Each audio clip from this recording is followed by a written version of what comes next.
Bonjour Madame Fauvette. Bonjour madame. Vous avez quel âge? J'ai 79 ans. Le début de la jeunesse. Oh, la jeunesse. Oui, c'est le début de la jeunesse. C'est ce que vous dites, c'est vrai. Quand vous aviez 18 ans, vous faisiez des sacs. Oui, des sacs pour vendre sur commande parce que comme on n'avait pas de sac, les sacs sont là, hein, mais je pouvais pas l'enlever, dommage. Je les faisais comme ça.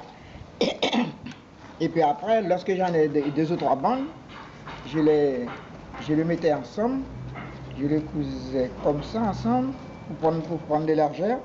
Et puis après, je faisais un petit panier avec. Ensuite, j'ai réussi à faire celui-là qui était plus solide. Alors, pour faire les petits sacs légers, vous utilisiez quelle paille? Et paille d'Avara. Paille d'Avara. C'est celle-là. Et paille d'Avara pour faire mater comme ça. Et puis ça, il y avait les pailles et les os aussi. Je prenais tout. Ça, qu'est-ce que c'est comme paille? Paille d'Avara. Ah, aussi? Et les os aussi. Il y a un petit os lorsqu'on enlève la paille. Je le mettais au fond et puis je le fais envelopper pour que je puisse arriver à le faire.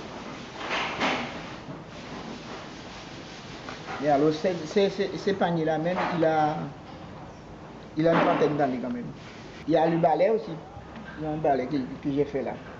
On faisait les balais aussi pour vendre parce qu'à Kourou, il y avait la gendarmerie, le presbytère, il y a les gens qui faisaient de l'école et il n'y en avait pas de balais comme ça, comme on a maintenant, c'était les balais paille d'Avara ou alors Yann Franche. Mais chez nous, on faisait paille d'Avara. Et alors, pour chercher la paille, vous alliez à la bâtie? Oui, dans les bois, oui. Dans les bois? Oui, dans les bois. Celui-là, c'est Mahotais. Non, Maholance. Et puis celui-là, c'est Mahotais. Et la différence? Eh bien, parce que celui-là est plus souple.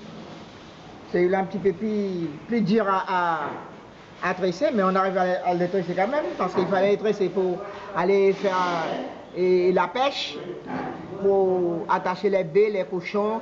Enfin, tout ce qu'on avait attaché, c'était avec ça. Alors, on utilisait ça beaucoup. Hein. Alors, vous me disiez que c'était de l'écorce de l'arbre? Oui, c'est l'écorce d'un arbre. Alors, comment vous la préparez, cette écorce? Comment vous la... Celui-là, lorsqu'on les coupe, ça ne fait pas tellement une grosse bois, peut-être grossir mon gros doigt à peu près. Mais lorsque c'est jeune, on les coupe et puis on les mettait trempés dans l'eau au moins une dizaine de jours. Lorsqu'on arrive, on les enlève du bâton et puis on les fait laver dans de grandes eaux, puisqu'il faut enlever les petites crottes qui restent.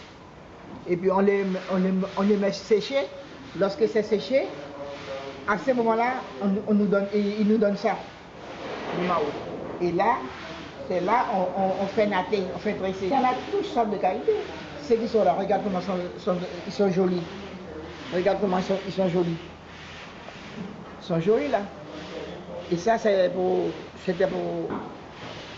attacher les... Alors, la natte, c'est vous qui l'avez faite aussi? Oui, on l'a fait ici, en Maïouri.